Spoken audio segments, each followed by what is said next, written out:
coisas que uma das diferenças entre a Bíblia e os livros de outras religiões é que na Bíblia você não vai encontrá-la tentando exaltar ou gabar ou colocar nenhum dessas pessoas que aparecem aqui registrada na história bíblica, tentando colocá-las numa posição de glória, numa posição de exaltação. Muito pelo contrário. Você que conhece a Bíblia, você sabe que a Bíblia não esconde a falha de ninguém. E não importa quem seja, se Abraão, se Davi, se Paulo e todos esses homens que fizeram grandes coisas, não é verdade? Fizeram grandes coisas e por isso suas vidas estão registradas aqui. Mas a Bíblia deixou exposto todos os seus podres, não é verdade? Não é bem assim em outros livros de outras religiões. Mas nós não estamos aqui para falar sobre isso.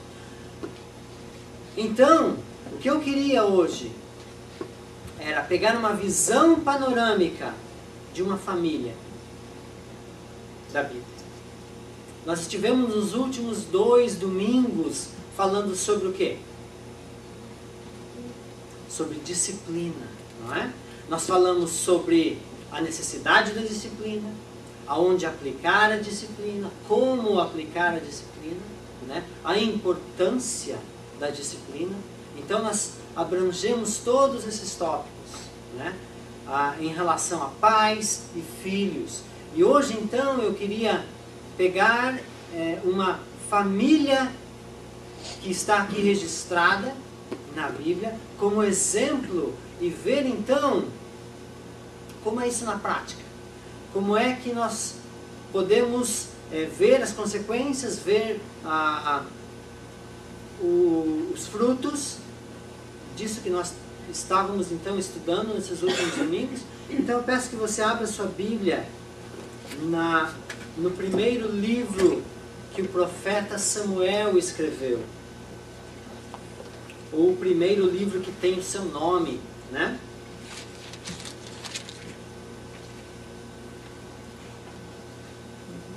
Samuel, ele está logo depois do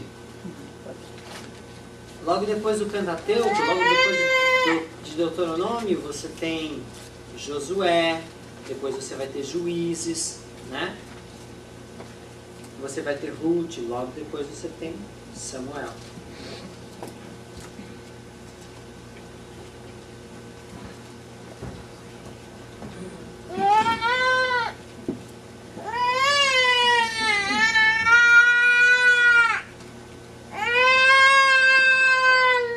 E nós vamos falar sobre a vida de Eli.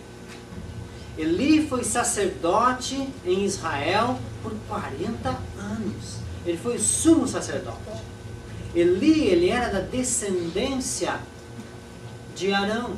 E Arão foi aquele, e a sua descendência foi escolhida por Deus para estarem trabalhando como sacerdotes na casa de Deus. Todos, portanto, que estavam ali envolvidos na obra de Deus, eles seguiam essa descendência que Deus havia estabelecido, né? E nós vamos estar olhando para a família dele nessa noite, amém? Então no capítulo 2 do livro de Samuel, a partir do versículo 12,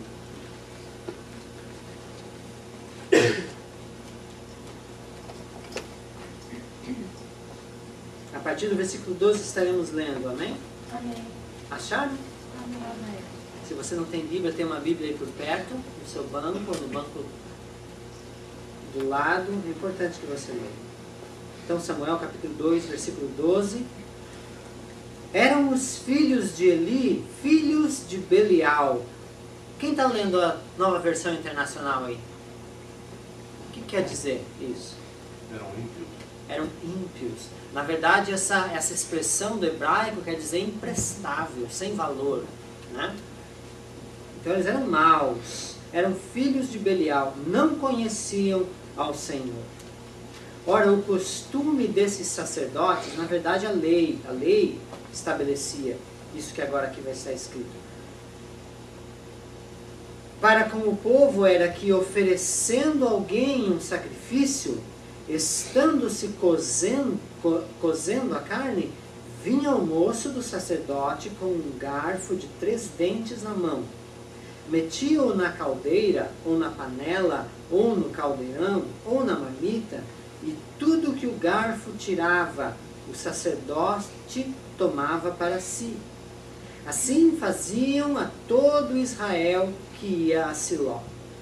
Mas antes mesmo de queimarem a gordura, vinha o moço do sacerdote e dizia ao homem que sacrificava: dá essa carne para assar ao sacerdote.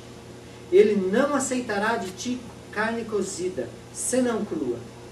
Se lhe respondia o homem: queime-se primeiro a gordura e depois tomarás o que quiseres, então ele lhe dizia: não, hás de dá-la agora, senão tomá-la-ei à força.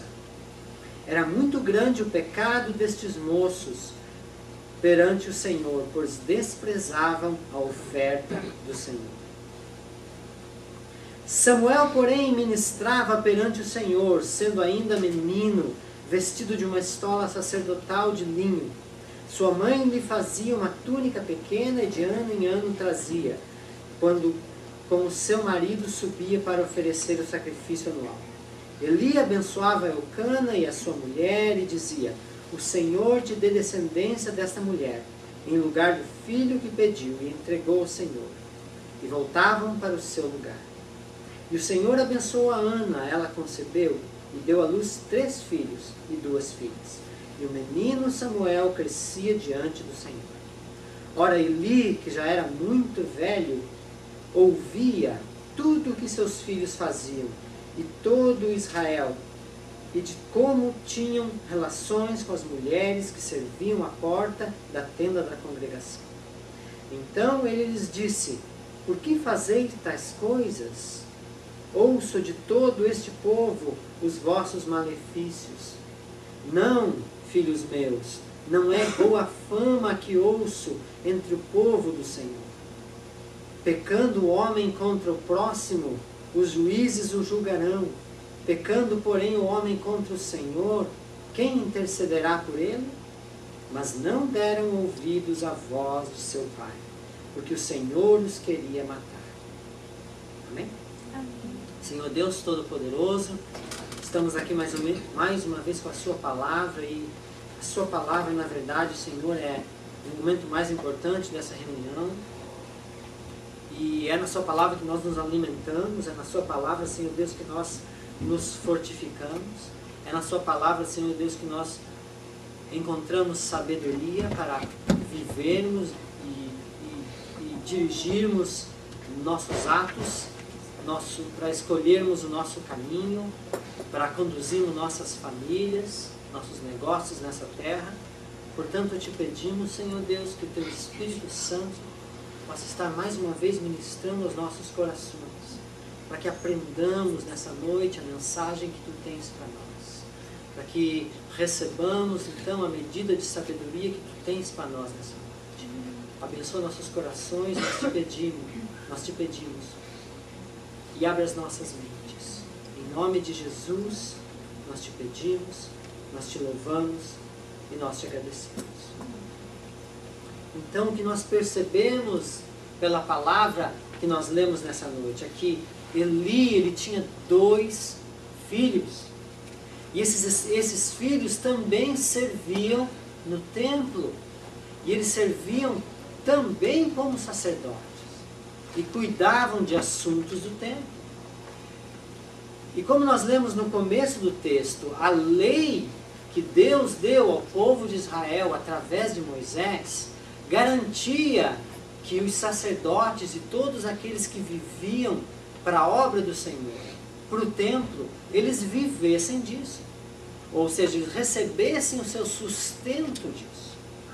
Então o que acontecia era que quando as pessoas vinham para trazer sacrifícios no templo, quando então estava se cozinhando a carne dos animais que foram sacrificados, o moço ou o ajudante do sacerdote vinha com um garfo de 3 pontas e ele enfiava esse garfo na panela. E o que aquele garfo tirasse, aquela porção então seria do sacerdote e da sua família, para o seu sustento. Só que o que os filhos de Eli estavam fazendo? Eles vinham então as pessoas que estavam ali no templo e eles tentavam tirar essa oferta deles, mesmo antes deles queimarem ou cozinharem a carne ao Senhor. E isso estava indignando a Deus. Isso era muito grave aos olhos. Isso era muito grave aos olhos de Deus. Eles estavam tomando da oferta que pertencia a Deus. É claro que esse não é a nossa mensagem hoje, mas a gente pode tirar outra lição disso, é que o que Deus pensa daqueles que fazem mau uso das ofertas na casa de Deus. Isso é o que Deus pensa. Né? E você vai ver no decorrer do texto quão grave é isso. Então, mas eles não paravam por aí. O texto diz que haviam mulheres que serviam a Deus na porta do templo. A Bíblia nos dá detalhe de como essas mulheres serviam a Deus ali. Mas nos diz que então os filhos de Eli também se envolviam sexualmente com essas mulheres no templo. Então veja qual era a situação desses moços. E o seu pai era o quê? Era sacerdote, era sumo sacerdote na nação de Israel. Algumas lições nós podemos tirar até aqui. Uma delas é que, veja bem, esses meninos cresceram como? Eli foi sacerdote durante quanto tempo? O texto diz 40 anos. 40 anos ele foi sacerdote. Esses moços cresceram ali no templo. Cresceram vendo o que o seu pai fazia. Cresceram vendo o seu pai ministrando. Cresceram vendo o seu pai atuando no templo. Né? E você veja que Eli era um homem de Deus. Nós lemos sobre Eucana e Ana que iam ao templo. Todos lembram de Ana, que chorava porque não tinha um filho. Né? E Deus concede a Ana o desejo do coração dela. E através da bênção de Eli, Ana concebe e tem à luz um filho, Samuel. E ela cumpre o voto que ela fez com Deus. E ela traz Samuel para o templo. Né? E Eli de novo intercede por Ana. Né? E ora para que Deus abençoasse Ana. E Deus faz assim de novo. E Ana tem mais quantos filhos? Deu à luz mais 3 filhos e mais 2 filhas. Ou seja, Eli era um homem de Deus, não é? Ele não dá um testemunho de ser um homem de Deus. Mas olhe bem para os seus filhos, para os filhos de Eli. Então uma lição que nós tiramos aqui com certeza é que não importa, queridos, se você vem à igreja, se você está aqui todo domingo, se você ora durante a semana, se você jejua, se você faz obras de caridade, se você tira tempo para visitar, para interceder por outras pessoas, isso não garante como o seu filho vai se sair. Isso não garante. Não é porque você faz todas essas coisas que agora Deus vai pegar o seu filho e vai transformar o seu filho num